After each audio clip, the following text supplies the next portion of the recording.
പകൽ പോലെ വ്യക്തമാണ്.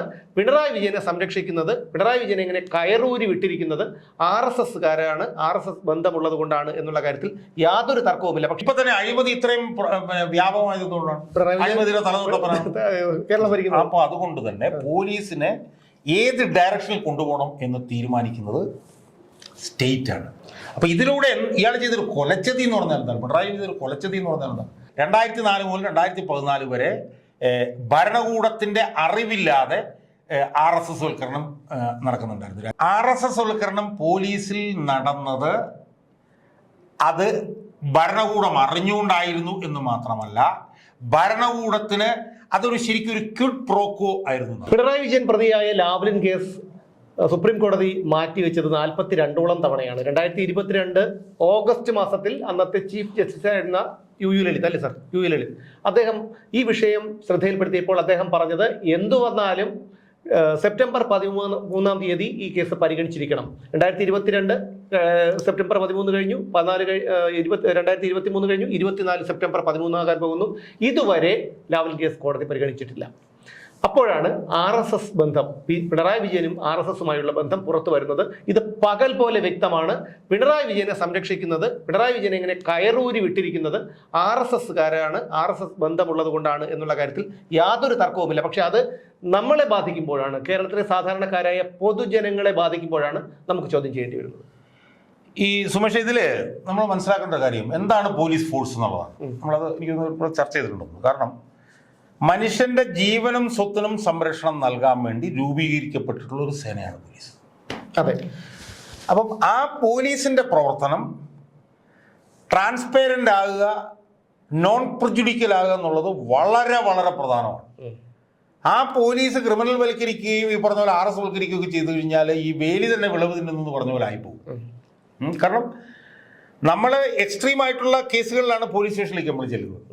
പോലീസ് സ്റ്റേഷൻ എന്ന് പറഞ്ഞാൽ നമ്മുടെ അവസാനം എത്താനെയാണ്. അത് നമ്മളെ കൊല്ലാൻ വരും, നമ്മൾ ഉടനെ തന്നെ പോലീസ് സ്റ്റേഷനിലേക്ക് വരും.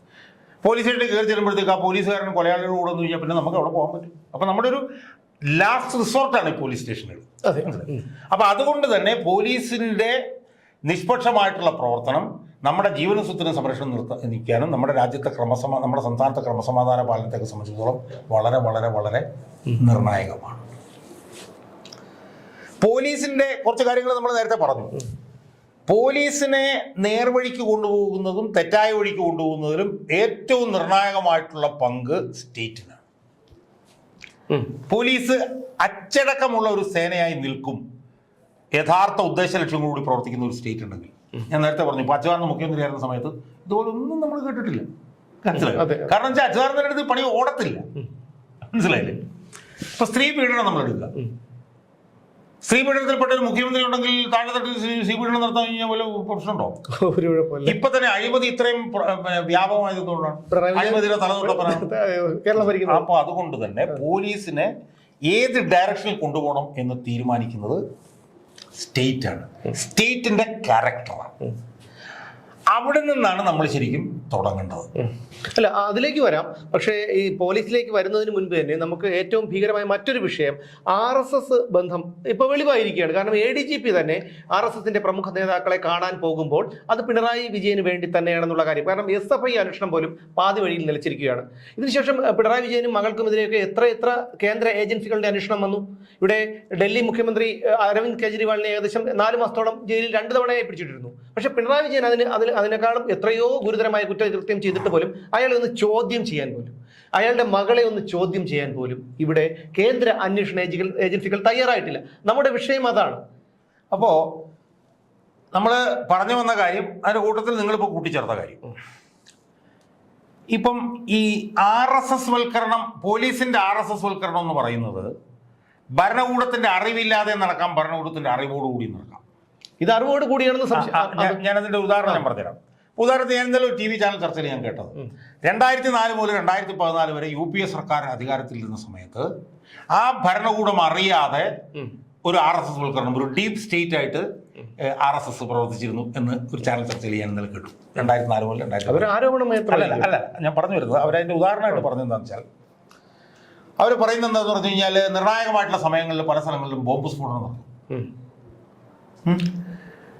ബോംബ് സ്ഫോടനം നടക്കുമ്പോഴത്തേക്കും അതിന് ഉത്തരവാദികൾ RSSകാരാണെന്നുള്ള നിലയിൽ ഒക്കെ വരും ഒരു വശത്ത്. അപ്പോൾ RSSകാരോട് ആൾക്കൊരു വിരക്തി വരും. പക്ഷേ ആ ബോംബ് സ്ഫോടനം വരുമ്പോഴത്തേക്ക് അതിൻ്റെ പേരിൽ മുസ്ലിങ്ങളെ നിരപരാധികളെ ഒരുപാട് പേര് പിടിച്ചുകൊണ്ട് പോകും.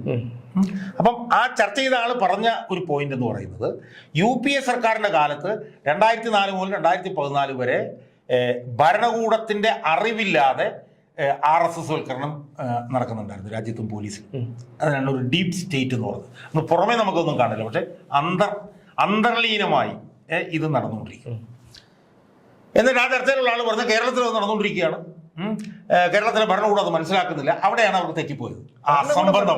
ഭരണകൂടം മനസ്സിലാക്കുന്നില്ല എന്ന് മാത്രമല്ല, ഇവിടെ RSS വൽക്കരണം പോലീസിൽ നടന്നത് അത് ഭരണകൂടം അറിഞ്ഞുകൊണ്ടായിരുന്നു എന്ന് മാത്രമല്ല, ഭരണകൂടത്തിന് അതൊരു ശരിക്കും ഒരു ക്വിഡ് പ്രോക്കോ ആയിരുന്നു. അല്ലല്ല, അപ്പൊ RSSൽ കേരള പോലീസിൽ RSS വൽക്കരണം നടന്നു എന്ന് ഞാൻ വിശ്വസിക്കുന്നില്ല. അങ്ങനെ ഒരു സംഭവം എന്റെ അഭിപ്രായത്തിൽ കേരളത്തിലെ പോലീസിൽ RSS വൽക്കരണം സമ്പൂർണമായി എന്നുള്ളതാണ് എന്റെ അഭിപ്രായം. ഞാനത് തെളിയിക്കാം. ഒരിക്കലും തെളിയിക്കാമെങ്കിൽ അതായത് ഇപ്പോ PV അൻവർ തന്നെ അവസാനം കൊണ്ടുവന്ന ഒരു വിഷയമുണ്ട്. സന്ദീപ് ആനന്ദഗിരി എന്ന് പറഞ്ഞിട്ടുള്ള ആളുടെ ആക്രമണവുമായി ബന്ധപ്പെട്ടിട്ട് ഒരു വിഷയം. ആ വിഷയത്തിൽ ക്രൈംബ്രാഞ്ചിന്റെ ഒരു റിപ്പോർട്ടിന്റെ അടിസ്ഥാനത്തിലാണ് അയാൾ അത് പത്രസമ്മേളനത്തിൽ വിശദീകരിച്ചത്. റിപ്പോർട്ട് എൻ്റെ കിട്ടി, ഞാനും വായിച്ചു നോക്കി. അതിൽ ദിനരാജ് എന്ന് പറഞ്ഞൊരു അസിസ്റ്റന്റ് കമ്മീഷണർ പോലീസുകാരനായിരുന്നു ആദ്യത്തെ അന്വേഷണത്തിന്റെ ചുമതല. അതെത്ര മെറ്റിക്കുലസ് ആയിട്ടാണ് ആ അന്വേഷണത്തിൽ RSSകാരും BJPക്കാരും പ്രതികളായിരുന്നത് എന്നുള്ളത് കണ്ടുപിടിച്ചത്. അത് അയാൾ എത്ര മെറ്റിക്കുലസ് ആയിട്ടാണ് അത് പൊളിച്ചത് എന്നുള്ളത് അതിനകത്ത് കൃത്യമായി പറയുന്നുണ്ട്. കാരണം അതിനകത്ത് ബന്ധപ്പെട്ട RSSകാരെ കിട്ടി, അവരുടെ ഫോൺ റെക്കോർഡ്സ് പരിശോധിക്കുന്നില്ല. അത് പിന്നെ ഒരു ഘട്ടമായപ്പോഴത്തേക്കും ഒരു മരണം നടന്നു. ആ മരണം അസ്വാഭാവിക മരണമാണെന്ന് പറഞ്ഞ് അന്വേഷണം അടച്ചു. യഥാർത്ഥത്തിൽ എന്താ സംഭവിച്ചത്? ഈ മരിച്ചത് ഈ ആക്രമിച്ച RSSകാരിൽ ഒരാളായിരുന്നു. അയാളുടെ ചേട്ടൻ ആദ്യം പുറത്തു വന്നപ്പോഴാണ് ഇതിനകത്ത് പ്രശ്നമുണ്ടെന്ന് മനസ്സിലായി. പക്ഷേ അയാൾ പിന്നെ മൊഴി മാറ്റി, പക്ഷേ അയാൾ പുറത്തു വന്നു. അപ്പോൾ അവരുടെ ഫോൺ റെക്കോർഡ്സൊന്നും പരിശോധിച്ചില്ല. എന്ന് മാത്രമല്ല, അതിനകത്ത് സിഗ്നിഫിക്കൻ്റ് ആയിട്ട് പറയുന്ന ഒരു കാര്യം, ഷിബുസ്വാമി എന്നാണല്ലോ ഇയാളെ പറഞ്ഞത്.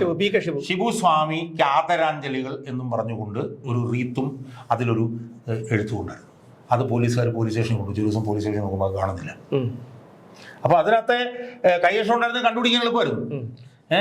അത് അന്വേഷിച്ച് അട്ടിമറിച്ചത് മുഴുവൻ ദിനരാജ് എന്ന് പറഞ്ഞൊരു അസിസ്റ്റന്റ് കമ്മീഷണർ പോലീസായിരുന്നു. ആ പോലീസുകാരനെതിരെയും ആ അസിസ്റ്റന്റ് കമ്മീഷണർക്കെതിരെയും മറ്റു പല പോലീസുകാർക്കെതിരെയും നടപടി വേണം എന്നാണ് ഈ റിപ്പോർട്ടിൽ പറയുന്നത്. ഈ ദിനരാജ് എന്ന് പറഞ്ഞ റിട്ടയർ ചെയ്തിട്ട് നേരെ എങ്ങോട്ടാണ് പോയത്? BJPയുടെ ബൂത്ത് ഏജന്റായിട്ടാണ് പോയത്. മറ്റേ കൊടി വരെ പുതച്ചുകൊണ്ടിരിക്കുന്നതിൻ്റെ ഫോട്ടോ ഇയാൾ പത്രസമ്മേളനത്തിൽ കൊണ്ടുപോകും. അതുപോലെ തന്നെ ADGP അജിത് കുമാർ പോയ ഒരു RSSന്റെ ഒരു വലിയ ക്യാമ്പ് ഉണ്ടായിരുന്നു. ആ ക്യാമ്പിൻ്റെ അവിടെ ചെന്നിട്ടാണ് ഇയാൾ ഓസോളെ കാണുന്നത്. ആ ക്യാമ്പിന്റെ സംഘാടകൻ SP ആയി റിട്ടയർ ചെയ്ത ഉണ്ണിരാജായിരുന്നു. അല്ല, ഞാൻ ചോദിച്ചോട്ടെ, ഇപ്പൊ ഒരാൾ വിരമിച്ചതിന് ശേഷം അയാൾക്ക് ഏത് രാഷ്ട്രീയ പാർട്ടിയിൽ വിശ്വസിക്കാമല്ലോ? സുമേഷ്, അതിലൊന്നും തെറ്റൊന്നുമില്ല. അതിപ്പോ അയാൾക്ക് പക്ഷേ പ്രശ്നം എന്താണ്? അയാൾ തീരുമ്പോൾ എങ്ങോട്ടാണ് പോകുന്നത്? RSSലോട്ടാണ് പോകുന്നത്. സ്വാഭാവികമായും അയാൾ ജോലിയിൽ ഇരുന്നപ്പോൾ RSSന്റെ താല്പര്യം സംരക്ഷിച്ചുകൊണ്ടാണ് അയാൾ തീർന്നുകൊണ്ട് തന്നെ RSSലോട്ട് പോകുന്നത്. അല്ലാതെ റിട്ടയർ ചെയ്ത് കഴിയുമ്പോൾ എന്നാൽ ഞാൻ നാളെ പോലെ RSS പ്രവർത്തിക്കാന്ന് പറഞ്ഞിട്ടല്ലോ. അങ്ങനെ നമുക്ക് വിശ്വസിക്കാൻ പറ്റില്ല. അല്ല, അങ്ങനെയാണ്. അത് വസ്തുതയാണല്ലോ. ആ വസ്തുത നിങ്ങൾ വിശ്വസിക്കാൻ പറ്റില്ല എങ്കിൽ നിങ്ങൾ പറയുന്നതനുസരിച്ച് റിട്ടയർ ചെയ്യുന്നവരെ അയാൾക്ക് ഒരു രാഷ്ട്രീയമില്ലായിരുന്നു. റിട്ടയർ ചെയ്ത് കഴിഞ്ഞപ്പോൾ എന്നാൽ ഞാൻ RSSന്റെ ക്യാമ്പിന്റെ സംഘാടകനായേക്കാം എന്ന് പറഞ്ഞാൽ അതിനകത്ത് യാതൊരു യുക്തിയില്ല. കാരണം അയാൾ റിട്ടയർ ചെയ്യുന്നതിന് ശേഷം RSSന് ഇതൊരു പരിപാടിയിൽ പങ്കെടുത്തതാണ് മാത്രമേ ഉള്ളെങ്കിൽ നമുക്കിവിടെ പറയാം റിട്ടയർ ചെയ്യുന്നതിന് മുമ്പ് അയാൾക്ക് രാഷ്ട്രീയമില്ലായിരുന്നു. പക്ഷേ ഇവിടെ എന്താ സംഭവിച്ചിട്ടുള്ളത്? ഇവിടെ അയാൾ റിട്ടയർ ചെയ്തതിന് ശേഷം RSSന്റെ കേരളത്തിലെ പ്രധാനപ്പെട്ട പ്രവർത്തകർ മുഴുവൻ പങ്കെടുക്കുന്ന RSSന്റെ തലതൊട്ടപ്പനായിട്ടുള്ള ദത്താത്രേയ ഹൊസബോളയും കൂടെ പങ്കെടുക്കുന്ന ഒരു ക്യാമ്പിന്റെ മുഖ്യ സംഘാടകനാണ് ഉണ്ണിരാജ. മനസ്സിലായോ? അപ്പോൾ അതുകൊണ്ട് അയാൾക്ക് ഒരു ദിവസം പൊട്ടിമുളച്ച രാഷ്ട്രീയമാണെന്ന് നമുക്ക് പറയാൻ പറ്റില്ല. അപ്പൊ ഇവിടെ ഈ RSS വൽക്കരണം പൂർത്തിയായതെന്നല്ല, ഇത് പൂർത്തിയാക്കുകയായിരുന്നു എന്നുള്ളതാണ് എൻ്റെ വാദം. ഇവിടുത്തെ ഭരണകൂടം അറിയാതെയല്ല ഈ RSS വൽക്കരണം നടന്നത്. ഈ RSS വൽക്കരണം ഇവിടെ നടന്നത് പിണറായി വിജയന്റെ സമ്പൂർണ്ണമായിട്ടുള്ള അറിവോടുകൂടിയാണ് എന്നുള്ളതാണ് എൻ്റെ വാദം. അതിന് 2016 പോലുള്ള കാര്യങ്ങൾ ഞാൻ പറഞ്ഞുതരാം. 2016 പിണറായി വിജയൻ അധികാരത്തിൽ വന്നു. പിണറായി വിജയന്റെ ഫസ്റ്റ് സ്റ്റെപ്പ് എന്തായിരുന്നു? ഫസ്റ്റ് സ്റ്റെപ്പ് എന്ന് പറയുന്നത് മുൻ DGP ആയിരുന്ന രമൺ ശ്രീവാസ്തവയെ പോലീസ് അഡ്വൈസർ ആക്കുക എന്നുള്ളതായിരുന്നു. രമൺ ശ്രീവാസ്തവ എന്ന് പറഞ്ഞ ആള് പിന്നെ BJPയുടെ RSSന്റെ ബ്ലൂ ആയിട്ട് ബോയ് ആയിരുന്നു. അയാൾക്ക് മോഡിയായിട്ടും ഒക്കെ വലിയ ബന്ധങ്ങളായിരുന്നു. അയാളെ ഇരുത്തിക്കൊണ്ട് DGP ആയിട്ട് കൊണ്ടുവന്ന ആരെയാണ്? പലരെയും കവച്ചു വെച്ച് ലോകനാഥ് ബെഹ്റയാണ്. ലോകനാഥ് ബെഹ്റ RSSന്റെ BJPയുടെയും ദത്തുപുത്രനായിരുന്നു. കാരണം NIA ഏറ്റവും പ്രധാനപ്പെട്ട ഉദ്യോഗസ്ഥനായിരുന്നു. രാഷ്ട്രീയ എതിരാളികൾക്കെതിരെ ഏറ്റവും കൂടുതൽ ശക്തമായി ഉപയോഗിക്കുന്ന സാധനമായിരുന്നു NIA. അതിൽ ഏറ്റവും പ്രധാനപ്പെട്ട ആളും അവരുടെ ദത്തുപുത്രനുമായിരുന്നു ആര്? ലോകനാഥ് ബെഹ്റ. അപ്പൊ 2016 ഇവരെ രണ്ടുപേരെയും കൊണ്ടുവന്ന എന്തിനായിരുന്നു? അന്നൊറ്റ ലക്ഷ്യമുള്ളായിരുന്നു, ലാവ്ലിൻ കേസിൽ നിന്ന് രക്ഷപ്പെടണം. ഈ ലാവ്ലിൻ കേസിൽ നിന്ന് രക്ഷപ്പെടാൻ വേണ്ടി അവിടെ ഒരു അന്തർധാര ഉണ്ടാക്കാൻ വേണ്ടിയിട്ടാണ് ഇവരെ രണ്ടുപേരെയും കൊണ്ടുവന്നത്. അവർ രണ്ടുപേരും ആ പണി ചെയ്തുകൊണ്ടിരുന്നു. ആ പണി ചെയ്തുകൊണ്ടിരുന്നു പറഞ്ഞു കഴിഞ്ഞാൽ വേറൊരു ദൂരം എനിക്ക് കഴിഞ്ഞ ദിവസം കിട്ടിയത്, UDF ഭരിച്ചുകൊണ്ടിരുന്ന കാലത്ത്, കുറച്ചുകൂടെ പുറകോട്ട് പോകുമ്പോൾ UDF ഭരിച്ചുകൊണ്ടിരുന്ന കാലത്ത് കോടിയേരി ബാലകൃഷ്ണനും EP ജയരാജനും P ജയരാജനും ഒക്കെ RSSകാർക്കെതിരെ പോലീസ് കേസെടുക്കാത്തതിന് എതിരെ അവർ അവിടെ പ്രചരണം നടത്തി.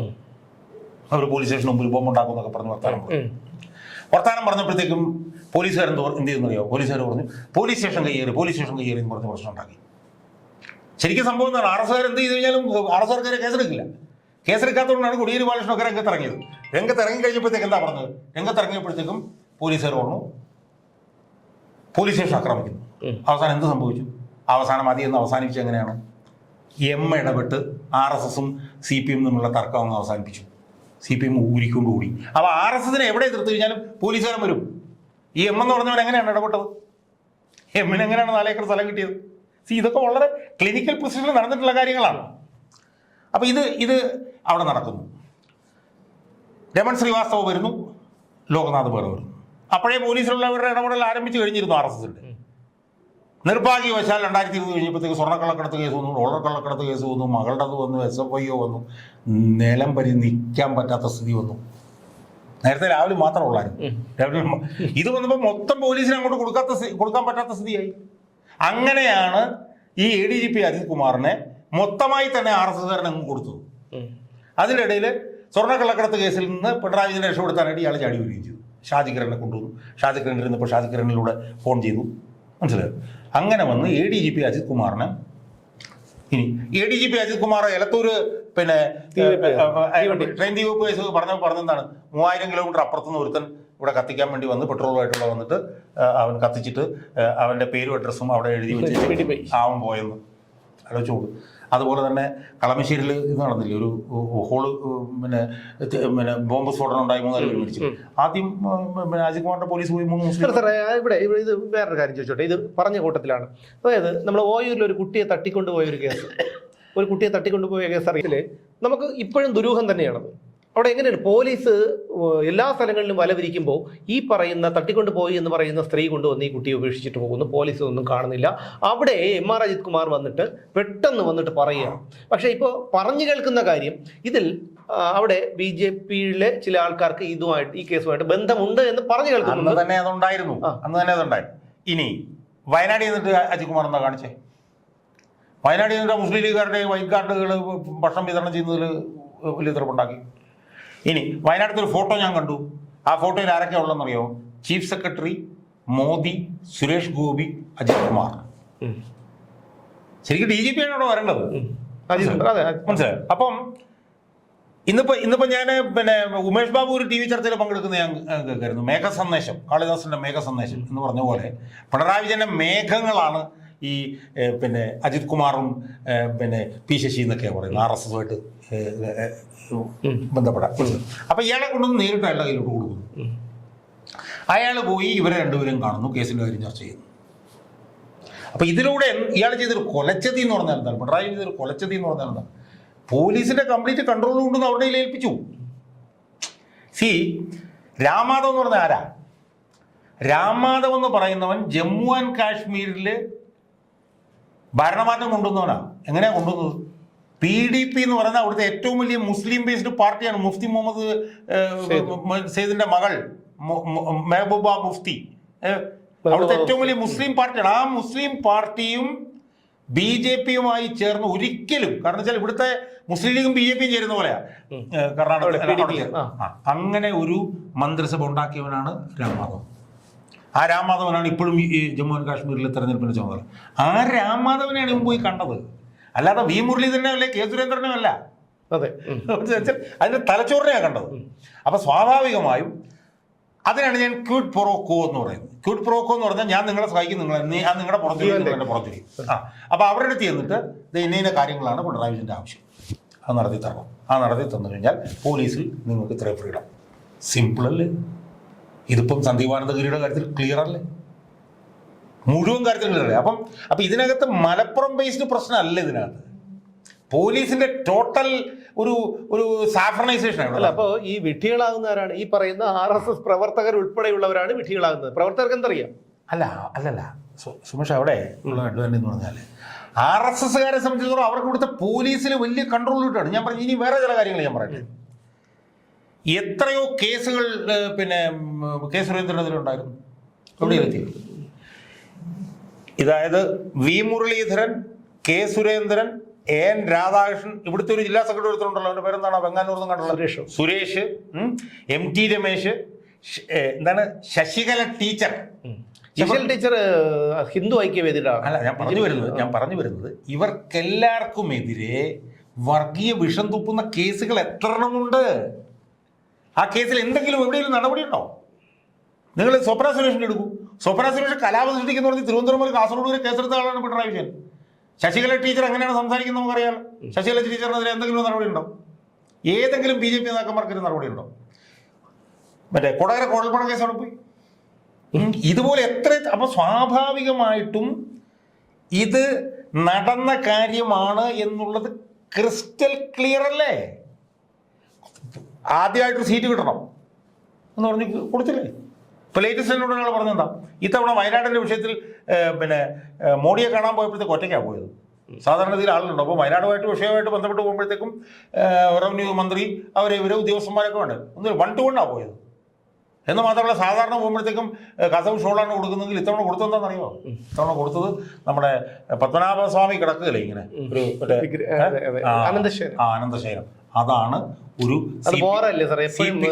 CPM മുഖ്യമന്ത്രി ഇപ്പോൾ കൊണ്ട് കൊടുക്കുന്നത്. അല്ല, അതിന് നമുക്ക് തെറ്റ് പറയാൻ പറ്റില്ലല്ലോ. അനന്തപത്മനാഭൻ എന്ന് പറയുമ്പോൾ നമ്മളെ അതൊരു അത് നമ്മൾ പറയുന്നതല്ലേ. പിണറായി വിജയൻ അത് കൊടുക്കാൻ പറ്റില്ല. അല്ല, അതിന് പിണറായി വിജയൻ അതിന് കൊടുത്തിട്ടുമില്ല. പിണറായി വിജയൻ ഡയലക്റ്റിക്കൽ മെറ്റീരിയലിസ്റ്റിൽ വിശ്വസിക്കുന്ന, നിരീശ്വരവാദത്തിൽ വിശ്വസിക്കുന്ന ഒരു പാർട്ടിയുടെ പോളിറ്റ് ബ്യൂറോ മെമ്പറാണ്. ആ പോളിറ്റ് ബ്യൂറോ മെമ്പറായിട്ടുള്ള അയാൾ 3ാം തവണ ജയിച്ച മോദിയെ കാണാൻ പോകുമ്പോഴാണ് അനന്തശയനം കൊടുക്കുന്നത്. 1ാം തവണ 2ാം തവണ അതില്ലായിരുന്നു, ഷോള് മാത്രമേ ഉള്ളായിരുന്നു. മനസ്സിലായി? അപ്പോൾ പിണറായി വിജയനെ സംബന്ധിച്ച് നടക്കേണ്ട കാര്യം നടന്നിട്ടുണ്ട്. അയാൾക്കെതിരെ കേസില്ലെന്നുള്ളത് പോട്ടെ, അയാളുടെ മകൾക്കെതിരെ കേസില്ല, അയാളുടെ വെറും ചാണകങ്ങളുടെ വേണ്ട ആനപ്പിണ്ടത്തിനെതിരെ പോലും കേസില്ല, CM രവീന്ദ്രനെതിരെ പോലും കേസില്ല. അപ്പോൾ സ്വാഭാവികമായും ഇതൊരു കൊടുക്കൽ വാങ്ങലായിരുന്നു. പിണറായി വിജയൻ ഈ കേസിൻ്റെ കാര്യത്തിൽ രക്ഷപ്പെടുത്താൻ പറഞ്ഞു. അതിന് പകരം പോലീസ് നിങ്ങൾ കൺട്രോൾ ചെയ്തോളാൻ പറഞ്ഞു.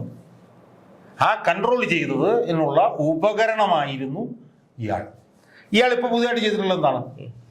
അൻവറിനെ തീവ്രവാദം തമ്മിൽ ബന്ധിപ്പിച്ചു. അൻവറിനെ തീവ്രവാദം തമ്മിൽ ബന്ധിപ്പിക്കുമ്പോൾ ഉള്ള ഗുണം എന്താണ്? ഹിന്ദുക്കൾ മുഴുവൻ അയാളോട് കൂടിക്കഴിഞ്ഞു. അൻവർ തീവ്രവാദമാണെന്നുള്ള നിലയിലേക്ക് സാധനം വന്നു കഴിഞ്ഞു. ഇനി ഇന്നലെ സംഭവിച്ചെന്താ? മറ്റേ ശ്രീധരൻപിള്ളയും പിന്നെ സുരേഷ് ഗോപിയും എന്ന് പറഞ്ഞെന്താ? കണ്ടാലെന്താ? കാണുന്നതിനെന്താ കുഴപ്പം? അയിത്തം, കേരളത്തിൽ അയിത്തത്തിലേക്ക് പോകുന്ന പൊട്ടത്തരമായാലും വിളിച്ചു പറഞ്ഞത് മറ്റേ എന്താണ് ശ്രീധരൻപിള്ള. അപ്പോൾ ഇതങ്ങ് നോർമലൈസ് ചെയ്യുക. കാണുന്നതൊന്നും കുഴപ്പമല്ല. അല്ല, കണ്ടതിൽ തെറ്റ് പറയേണ്ട ഈ പറയുന്ന പോലെ രാഷ്ട്രീയ അയിത്തം പാടില്ല. പക്ഷേ കണ്ടതിന്റെ ലക്ഷ്യമാണ് പ്രശ്നം നമ്മളെ സംബന്ധിച്ച്. ഞാൻ ചോദിക്കുന്നത് അതായിക്കോട്ടെ, ഞാൻ സമ്മതിച്ചു, കണ്ടതിന്റെ ലക്ഷ്യമാണെന്ന് പറഞ്ഞു. എന്തിനാണ് ഈ ADGP ലോ ആൻഡ് ഓർഡർ പോയി ഇവരെ കാണുന്നത്? അതെ, അതാണ് വിഷയം. അല്ല, ഞാൻ പറഞ്ഞത് കണ്ടതെന്തിന്, കണ്ടിട്ട് എന്ത് ചർച്ച ചെയ്തു എന്നുള്ളത് വേറെ കാര്യം. അതാണല്ലോ പിന്നെ ബിനോയ് ഊഴമ്പച്ച് RSS നേതാക്കന്മാരെ പോയി കാണുന്നതിന്. അതെ, ഇനിയിപ്പം കാണാനാണെങ്കിൽ RSS നേതാക്കന്മാർക്ക് നേരിട്ട് ഔദ്യോഗികമായ അപ്പോയിന്റ് ഫിക്സ് ചെയ്ത് ചീഫ് മിനിസ്റ്റർ ഒന്ന് കണ്ടുകൂടെ? അതെ, അല്ലെങ്കിൽ അവർക്ക് അപ്പോയിന്റ് ഫിക്സ് ചെയ്ത് DGP ഒന്ന് കണ്ടുകൂടെ?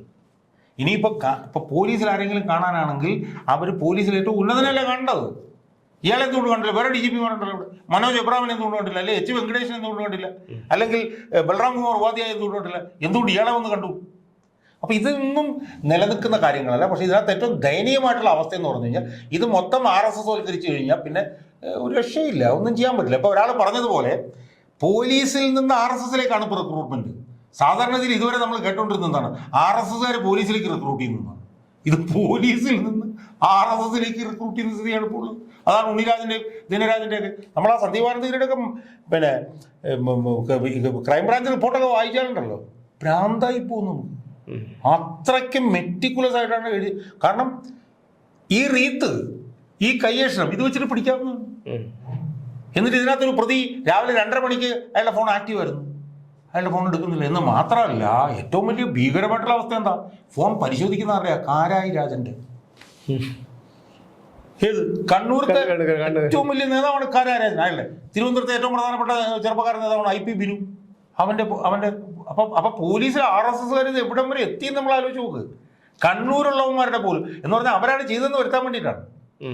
മനസ്സിലായി? അപ്പം വലിയ അപകടകരമായിട്ടുള്ള സാഹചര്യത്തിലേക്ക് ആണ് പോകുന്നത്. ഇത് പിണറായി വിജയൻ കൊണ്ടുവന്ന് മൊത്തമായി അങ്ങ് കാണിക്ക വെക്കുകയാണ് ചെയ്തത്. എന്തിന്? തനിക്കും തന്റെ കുടുംബത്തിനും രക്ഷപ്പെടാൻ വേണ്ടി. അതെ അതെ അതെ, അതാണ് ഇവിടെ പ്രസക്തമായിട്ടുള്ള കാര്യം. CPM-കാരെ സംബന്ധിച്ചിടത്തോളം, CPM അണികളെ സംബന്ധിച്ചിടത്തോളം എനിക്ക് അവരോട് വെക്കാനുള്ളൊരു അഭ്യർത്ഥന എന്ന് വെച്ചാൽ, അവർക്ക് സുവർണാവസരമാണ് ഇപ്പോൾ കിട്ടിയിരിക്കുന്നത്. ഈ പാർട്ടി സമ്മേളനത്തിൽ അവര് ഇതിൽ നിന്ന്, ഈ പിണറായിയിൽ നിന്ന് വിമുക്തരാവണം. അല്ല, എവിടെ വിമുക്തരാവാൻ? ഇപ്പോഴും ഇയാളെ കാണുമ്പോൾ മുട്ടിടിച്ച് നിൽക്കല്ലേ ഇവന്മാരുടെ നേതാക്കൾ. അതൊക്കെ നേതാക്കന്മാര് ഞാൻ പറഞ്ഞ അണികള്, സാധാരണ അണികളുണ്ടല്ലോ, ആ സാധാരണ അണികൾ വിചാരിച്ചാൽ ഇയാളിൽ നിന്ന് ലിബറേറ്റ് ചെയ്യാൻ പറ്റും. അതിനുള്ള അവസരമാണ് ഇപ്പോൾ കിട്ടിയിരിക്കുന്നത്. ആ അവസരം അവർ താഴെത്തട്ടിൽ ഉപയോഗിച്ച് കഴിഞ്ഞാൽ മുകളിൽ തട്ടിൽ ഇതെല്ലാം മാറി കിട്ടും.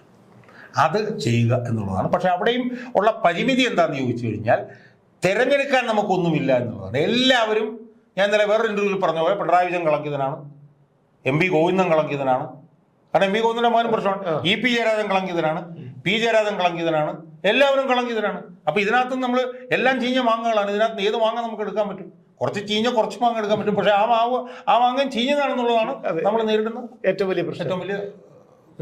പക്ഷെ ഇത് അണികൾക്കുള്ള ഒരു പാഠമാണ്. അത് ഏത് രാഷ്ട്രീയ, RSSന്റെ ആയിരുന്നാലും BJP-യുടെ ആയിരുന്നാലും CPM-ന്റെ ആയിരുന്നാലും അണികൾക്കുള്ള ഒരു പാഠമാണ്. തന്റെ കുടുംബത്തെയും തന്നെയും രക്ഷിക്കാൻ വേണ്ടി പിണറായി വിജയൻ ഈ മഹത്തായ പ്രസ്ഥാനത്തെ ഒറ്റുകൊടുത്തുകൊണ്ടിരിക്കുന്നത് ഇനിയെങ്കിലും ഈ ചെറുപ്പക്കാർ മനസ്സിലാക്കി കഴിഞ്ഞ് അത് മുന്നോട്ട് പോട്ടെ. ഇയാളെ ഇവിടെ നിന്ന്, ഈ പ്രസ്ഥാനത്തിൽ നിന്ന് തൂക്കിയെടുത്ത് പുറത്തെറിയാതെ ഈ പ്രസ്ഥാനം ഗതി പിടിക്കില്ല, അതോടൊപ്പം ഈ നാടും ഗതി പിടിക്കില്ല.